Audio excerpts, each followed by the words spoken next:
അമ്പിളിച്ചേട്ടനെ പറ്റി പറയുമ്പോൾ ഏറ്റവും കൂടുതൽ പറയുന്ന ഒരു കാര്യമാണ്. അല്ലാതെ അതൊരു കഴിവായിട്ടും അതൊരു മിടുക്കായിട്ടും വെക്കുന്നത് ഒട്ടും ശരിയായിട്ടൊരു കാര്യമല്ല. അതായത് വലിയ നടനാണെങ്കിലും. Hello, this is J. 2-3 ദിവസം മുന്നേ സൈന സൗത്ത് പ്ലസ് എന്ന യൂട്യൂബ് ചാനൽ ഹരിശ്രീ അശോകൻ, ഇന്ദ്രൻ, സംവിധായകനും നടനുമായ ലാൽ, ഇവർ 3 പേരുടെയും ഒരു ഇന്റർവ്യൂ ഉണ്ടായിരുന്നു. ആ ഇന്റർവ്യൂയുടെ ഒരു ഭാഗത്ത് ഈ ആക്ടർ ലാൽ നമ്മുടെ അമ്പിളിച്ചേട്ടൻ, അതായത് ജഗതി ശ്രീകുമാർ ചേട്ടനെ കുറിച്ച് ഒരു പരാമർശം നടത്തുന്നുണ്ട്. ലാൽ ചിലപ്പോൾ പറയുന്നത് അദ്ദേഹത്തിന്റെ മാത്രം അഭിപ്രായമായിരിക്കാം, പക്ഷെ എനിക്ക് അതിനോട് യോജിക്കാൻ സാധിക്കുന്നില്ല. എന്തായാലും ഞാൻ ആ വീഡിയോ നിങ്ങൾക്ക് വേണ്ടി ഒന്ന് പ്ലേ ചെയ്യാം. ഇപ്പൊ ഈ അമ്പിളിച്ചേട്ടനെ പറ്റി പറയുമ്പോൾ ഏറ്റവും കൂടുതൽ പറയുന്ന ഒരു കാര്യമാണ്, പുള്ളി ഷോട്ട് എടുക്കുമ്പോൾ ഒട്ടും പ്രതീക്ഷിക്കാണ്ട് ചില ഡയലോഗ് പറയും, ചില മൊമെന്റ്സ് അത് ഒട്ടും പ്രോത്സാഹിപ്പിക്കാൻ പാടില്ല. അങ്ങനെ ചെയ്യാനേ പാടില്ല. അങ്ങനെ ചെയ്തു കഴിഞ്ഞാൽ ഡയറക്ടർ നിർബന്ധമായിട്ട് പറയണം.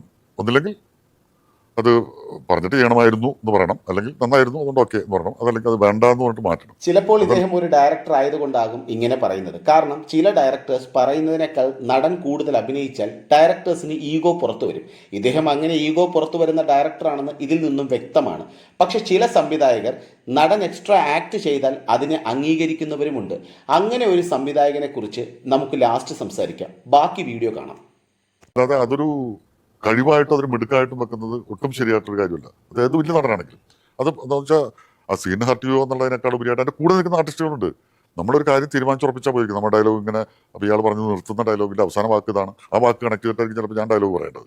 അത് ആ കണക്ഷൻ നഷ്ടപ്പെട്ട് കഴിഞ്ഞാൽ നമുക്ക് പറയാൻ ബുദ്ധിമുട്ട് വരും. അപ്പോൾ ചിലപ്പോൾ നമ്മളിത് പറഞ്ഞൊപ്പിക്കുമായിരിക്കും, പക്ഷെ അത് നമ്മുടെ പറഞ്ഞൊപ്പിക്കലാവും. അപ്പോൾ വീക്കാകുന്നത് ഈ നടനാണ്.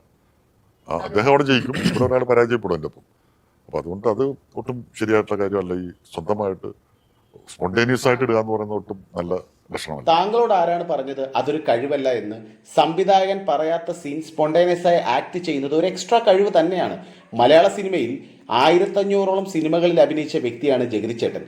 അദ്ദേഹം സ്വന്തമായി കയ്യിൽ നിന്നും നമ്പർ ഇട്ട് അഭിനയിച്ച ഒരുപാട് സീനുകളാണ് അദ്ദേഹത്തെ ഇന്നും മലയാളികൾ മറക്കാതെ ഹൃദയത്തോട് ചേർത്ത് പിടിച്ചിരിക്കുന്നത്. എൻ്റെ അഭിപ്രായത്തിൽ ജഗതി ചേട്ടനെ മറികടക്കാൻ ഇന്നും മലയാള സിനിമയിൽ ഒരു ഹാസ്യ നടനില്ല. തമാശയ്ക്ക് വേണ്ടി ഏതറ്റം വരെയും പോയി അഭിനയിക്കാനുള്ള ജഗതി ചേട്ടൻ്റെ കഴിവിനെ കഴിവല്ല എന്ന് പറയാൻ താങ്കൾക്ക് എങ്ങനെ സാധിക്കുന്നു? ഇത് ഒരുതരം ഡയറക്ടർ ഈഗോയാണ്.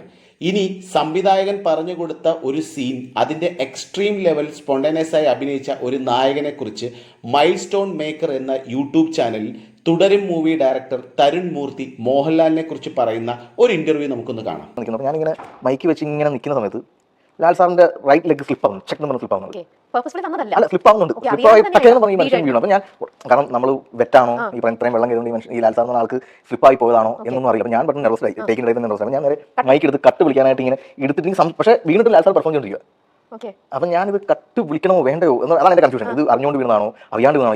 പുള്ളി ഇഞ്ചുവേർഡ് ആയിട്ടുണ്ടോ? കാരണം 65 ഏജ് ഉള്ള ആക്ടറാണ്. ഇപ്പം ഇങ്ങനെ ചെയ്ത് ഹെൽത്തി ഏജ് നമ്മൾ എന്നെക്കാൾ ഹെൽത്തി ആണ്. എന്നാൽ പോലും എന്തെങ്കിലും പറ്റിക്കാണോ എന്ന് എൻ്റെ ഒരു കൺസേൺ. അപ്പം ഞാനൊന്ന് കട്ട് വിളിക്കാൻ വന്നത് മൈക്ക് ഇങ്ങനെ പുറത്തേക്ക് വന്നു. പ്രകാശ് വർമ്മ എൻ്റെ തുടക്കി ഇങ്ങനെ വിളിച്ചിട്ട് അമുക്കി, no man, this is the magic is giving for you എന്ന് പറഞ്ഞു. അപ്പം ഞാൻ യെസ് യെസ്. ബിനു എൻ്റെ പറയുന്നു, ബിനു എൻ്റെ തോളം, ബിനുവിന് ഇത് സഹിക്കാൻ പറ്റാത്ത, ബിനു ഇത് അങ്ങനെ പൊളിക്കുവാണെന്ന് പറയുന്ന രീതിയിൽ ഒരു അമക്കൽ എനിക്ക് കിട്ടുന്നുണ്ട്. ദെൻ ഞാൻ കട്ട് വിളിക്കുന്നില്ല. ഞാൻ ആ മ്യൂസിക് ഇട്ട് Lal sir perform Lal sir ഞാൻ കട്ട് വിളിക്കാൻ നിർത്തില്ല. പെർഫോം ചെയ്ത് ലാൽ സാർ ഇങ്ങനെ ഏങ്ങി കൂടി അവിടെ നിന്ന് വലിഞ്ഞിരുന്ന് ആ പേഴ്സ് എടുത്ത് വീണ്ടും കറിയുന്നുണ്ട്. ഞാൻ ഫുൾ ലെങ്ത് ഷോട്ട് 2 ക്യാമറ വെച്ച് ഞാൻ ഷൂട്ട് ചെയ്തേക്കുക. കട്ട് വിളിച്ച് ഉടൻ തന്നെ ഞാൻ ഓടി ചെന്നിട്ട് സാറിന് ചോദിച്ചു, സാർ ഓക്കെ അല്ലേ? മോൻ ഓക്കെ അല്ലേ? ഞാൻ ഓക്കെ ആണ്. സാർ ഓക്കെ അല്ലേ? എനിക്കെന്താ കുഴപ്പം? ഓക്കെ സാർ, ഇഞ്ചുറി മോനെ ഞാൻ ഓക്കെയാണ്. മോൻ ഓക്കെ ആണോ? ഞാൻ ഓക്കെയാണ് സാർ. അപ്പം സാർ അവിടെ നേരെ എണീറ്റ് നിന്ന് അവിടെ നിന്ന് ഷാജിച്ചേട്ടൻ അവിടെ സൈഡിൽ ഷാജിച്ചേട്ടൻ്റെ ചെറിയ മോണിറ്ററിൽ പോയിട്ട് ലാൽ സാർ കണ്ടു. ഓക്കെ ഓക്കെ സാർ നടന്ന് പുറത്തേക്ക് പോകുന്ന ഞാൻ ഷാജിയോട് ഷാജിച്ചത് എന്താ സംഭവിച്ചു? അപ്പം നിനക്ക് അയാൾ തന്നതാണ്. ഓക്കെ. ഞാൻ പിന്നെ എനിക്ക് ഭയങ്കര കുറ്റബോധമാണ്, കാരണം ഞാൻ വീഴാൻ പറഞ്ഞിട്ടില്ല.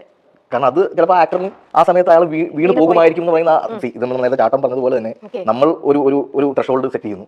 അതിന് മേളിൽ തരുമ്പോഴാണല്ലോ നമ്മൾ സാറ്റിസ്ഫൈഡ് ആവുന്നത്. അതാണ് ശരിക്കും ആക്ടേഴ്സ് തരേണ്ടത്. ഇതാണ് യഥാർത്ഥ സംവിധായകൻ. തരുൺ മൂർത്തി ഒരു പൂ മോഹിച്ചപ്പോൾ മോഹൻലാൽ ഒരു പൂന്തോട്ടം തന്നെ സംവിധായകന് സമ്മാനിച്ചു.